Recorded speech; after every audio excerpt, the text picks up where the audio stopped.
Hey guys, what is up? Tim here again for Droid Life, and still taking a look at the Galaxy Note 8, because let's face it, there's a lot to talk about with this device. It is totally feature-packed. We've already gone over the first 10 things to do with this device, such as go over the security settings and setting up themes and things of that nature. And this video will follow that, a precursor to our full review coming later this week. So let's get right into it. This is our 25 tips and tricks for the Samsung Galaxy Note 8. Alright, so the first tip I would like to talk to you about is wireless charging. If you don't already, if you have owned Samsung devices in the past, you likely already own a wireless charger. But if the Galaxy Note 8 is your first device and the first device that you've owned that supports wireless charging, definitely go pick up a wireless charger. This is one I got from IKEA. I think it was like 35, 40 bucks. Definitely a nice little pickup. Of course, I forget the name right off. It's Swedish. I can't remember everything. But it is a nice wireless charger. You can find them on Amazon, even probably down to 25 bucks, 30 bucks. And of course, Samsung sells their own fast wireless chargers, which go for around $50 to $60. And you can get a charge pretty darn quickly with that fast wireless charging. But either way, if you don't have a wireless charger, definitely go pick one up. All you have to do, no plugging in anything. You just set it right there on the charger and it's good to go. So that is our first tip. Now, moving on. You may have noticed when we did our first 10 things to do with the Galaxy Note 8, I talked about the always-on display, but I want to talk about a little bit more about the customization of that feature. Now, if we dive into the settings menu of the device, go to lock screen and security, you'll see this always-on display option, the toggle on and off. Well, you can actually dive deeper into that, and if you tap on image, you can customize an image that you see on the always-on display. And if we hit change image, I can go down to my downloaded folder. These are images that I've downloaded from Google. You can use Google Photos if you have your account synced on the device, so any photo you've ever taken and uploaded to the service, you can use that on that always-on display. So right now I'm rocking a little bulldog puppy. Let's go for bulldog in a little swing. And of course, we can pinch to enlarge or pinch to kind of zoom out of the device. Now, always on display only supports kind of a squared image, no portraits or real landscape shots. So it's always got to be kind of 90 by 90. So you can pinch to make that fit well. And then you just simply hit apply. And then the next time you turn off your phone and that pops up, you'll see a little bulldog chilling in a swing. And that is always on display and changing that up. But also, if we dive back in, with that digital clock option, this is if you don't want an image, you can at least customize the look of this pretty well. And if we head to color, Samsung offers these cool kind of multicolor options, sort of purple and blue, orange, yellowish, reddish colors. And then, of course, you can change up the background as well. And this is one that I always do. If I'm not using an image, I'll typically use sort of a colored always-on look. And definitely a nice little touch if you enjoy customizing the look of your device. Alright, moving on. Next one, we want to talk about S Pen and a few of the features that are baked into there that Samsung has, of course, included. They keep adding new features every new year with the S Pen. So this one, you may have realized that we didn't talk much about the S Pen in our first 10 things because, frankly, there's not really anything you need to do to set up S Pen. It simply just works. So we're saving it for our tips and tricks video, so let's dive right in. The first one, of course, just like last year, when the display is off, you can remove the S Pen and write a note. Say if you your friend wants to give you a phone number or something, you can just simply write that down. You can save it in your notes, and then it'll be saved for later. Always a nice little touch.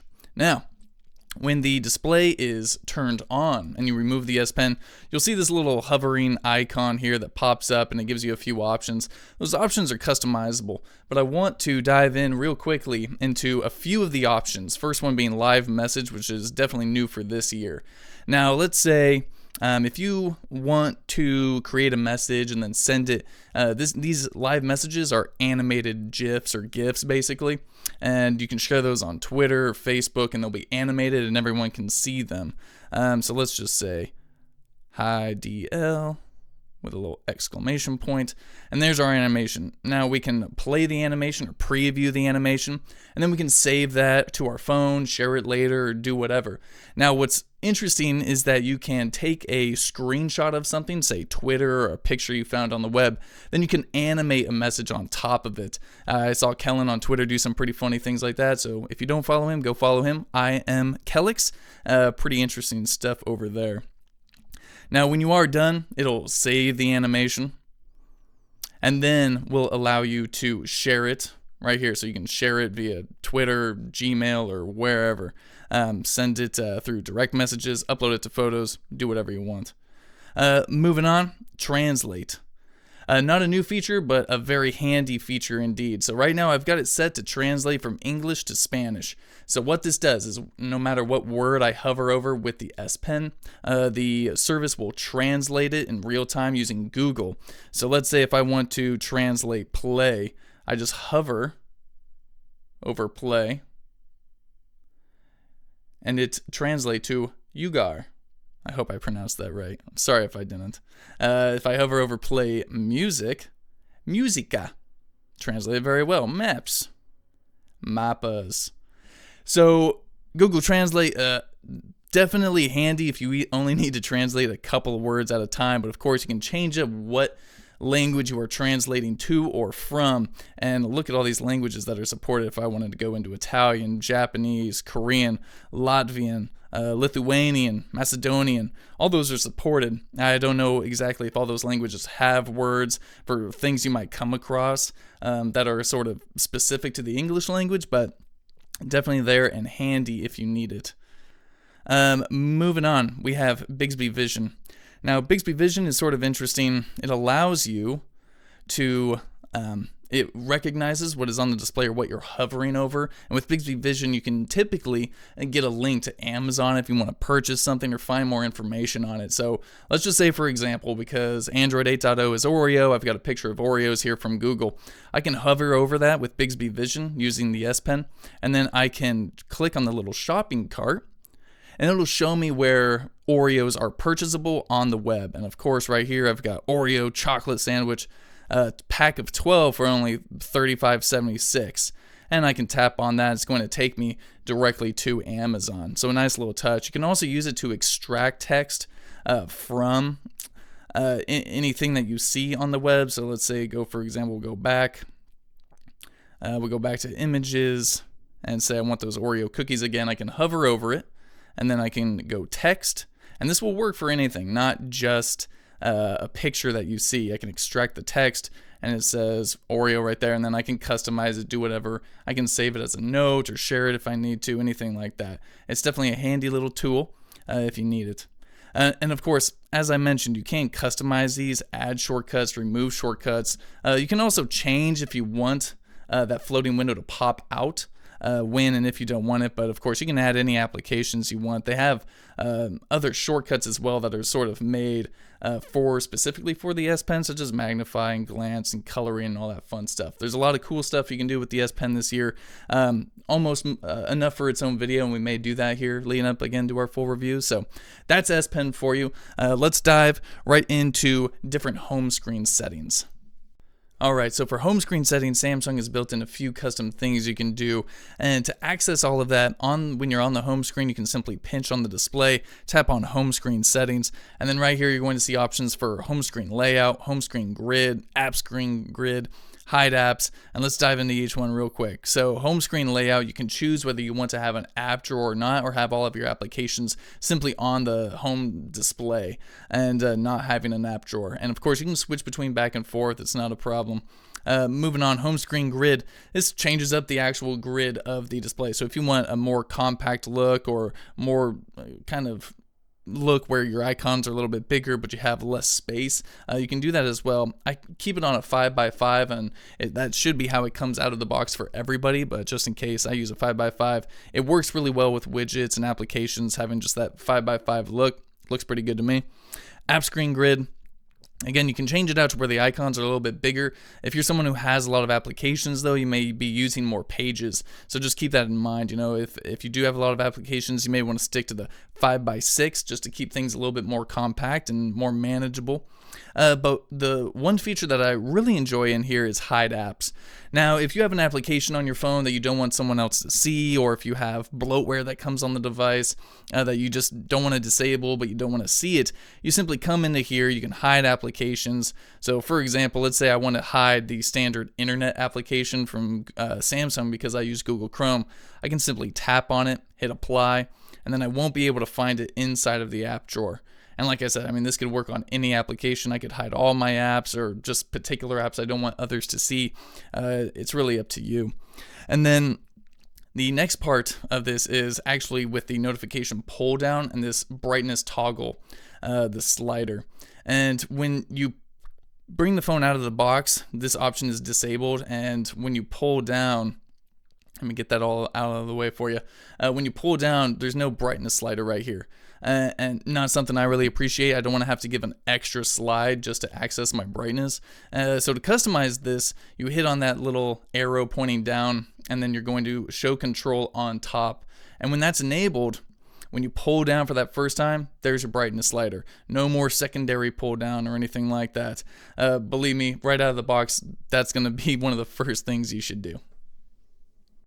The next part of this video, I wanted to talk about advanced features inside of the settings menu. So when you're in advanced features, this is where you can find all the nifty stuff that Samsung cooks into their software. And we went over a few of these things in our first 10 things to do video, but I want to talk specifically about a few of the other things that are in here because there's so much. It could probably be its own video.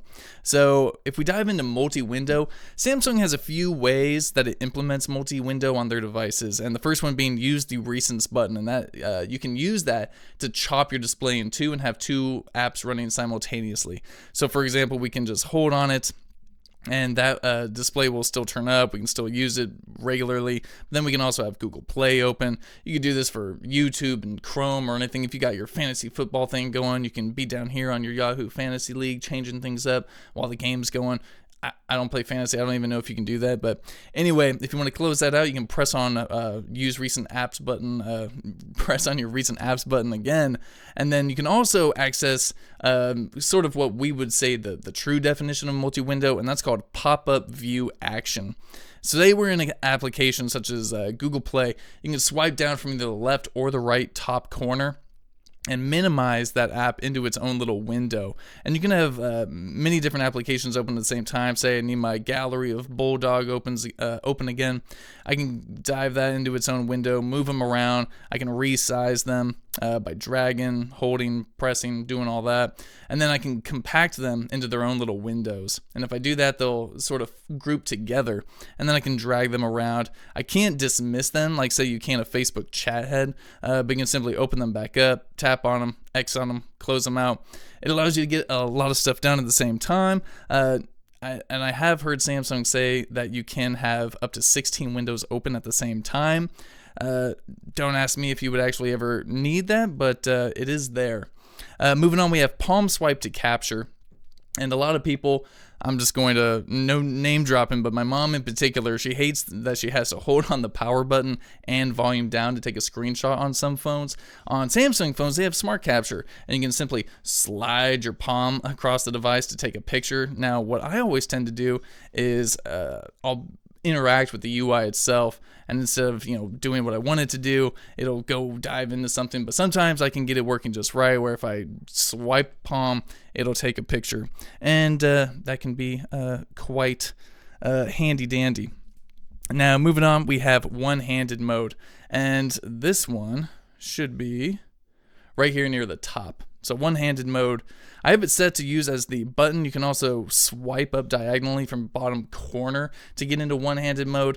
This one just seems the easiest. So if I have the phone in my hand, say I need to do something, but I can't go, I'm walking my dogs or something, I can just press on home button 3 times and it goes into the one-handed mode. And of course the phone is totally usable, just as you always would expect it to be. Dive in, do whatever I need to do. And then to simply get out of that, I can tap on the outer side, or I believe I can just tap on the 1, 2, 3 again, and that'll go right back into your sort of normal two-handed mode. Moving on. This is something that some people have mentioned, that the battery life on the Galaxy Note 8 may not be awesome because it's not, rocking a 4,000 milliamp hour battery or anything like that. So let's dive right into how to extend your battery life, and that is under device maintenance. So here with battery, if we go tap on the battery menu, you'll see that there are power saving modes, and these are not new to Samsung devices. If you've owned one, you probably know what this is. So here we have no power saving mode enabled, but if we go to a mid power saving mode, my phone can last up to 4 hours longer than what's estimated right now. If we go to max and like we cut cellular and we turn our displays black and white and all that, we can get 50 hours of battery life from what's left. And right now I think I'm at about, I don't know, phone doesn't want to tell me, but I can extend the battery life quite a bit. Now you will be killing a lot of functionality of the device, but it is something like, say if you're going on a flight or there's no charger available at the airport, having these power saving modes can be super useful. If you don't know if the next time you're going to get a charge, they can be quite saving. So if you need that, definitely take advantage of it. Next one, for the kind of basic tips I wanted to show you, then we got something special afterwards, but I want to talk about changing app shortcuts on the lock screen. So on the lock screen, not the always on display, but on the lock screen here in the bottom corners, bottom right, bottom left, we've got app shortcuts, this one to the phone, and then this one to the camera. If you want to change those up, you can do so very quickly under the lock screen and security menu. And if we scroll down a little bit, we have app shortcuts. And tapping on those shortcuts, left shortcut is phone. Again, you can change that to anything you want. So if you want the calculator real quick, and the right shortcut, maybe we want our gallery, we can do that. So now on the lock screen, we can simply swipe open to our calculator. And on the lock screen, we can also now swipe open to our gallery and quickly access our album of awesome bulldogs. Now, that is it for our sort of standard tips and tricks, but I've got some special stuff next, one maybe for our advanced users. Alright, so we have reached the end of this video, and this last little tip and trick is for, some of our advanced users. Not that you need to be an advanced user to appreciate it, but on Samsung devices, they have, this Grace UI or TouchWiz, whatever they're calling it these days. Now, some of the animations and the window speed animations may seem sort of slow when you're kind of diving in and out of applications. I have found a way to change that, and this is a way that's been in there for quite some time, for years now I think, but it's always something that I do on devices that have these custom skins. Stock Android isn't too bad with it, but what you're going to do is inside of the About phone, if this is not already enabled on your device, it shouldn't be out of the box, but when you get in here, scroll down a little bit, you're going to see this build number, and tap on build number. And when you tap on it like this, you're going to see a countdown in the bottom of the display. You'll see this little window popping up. It's going to say developer mode, like turning on in 3, 2, 1 with the taps. And so once you have done that, and once developer mode has been enabled, you simply back out of that a little bit, and right underneath it, you're going to see this new option for developer options. Now under developer options, you can access a lot of stuff that could potentially harm your phone. So I always suggest, never toggling anything unless you know for certain what you're doing. You can find explanations on the web for what a lot of this already does, like if you need USB debugging or want to go into the demo mode for some reason. But anyway, scroll down a little bit inside of developer options, and you're going to come across under drawing, you're going to find window animation scale, transition animation scale, and animator duration scale. Now, what is awesome about this is that this can basically sort of act as a placebo effect to make your phone feel as if it's going a little bit faster.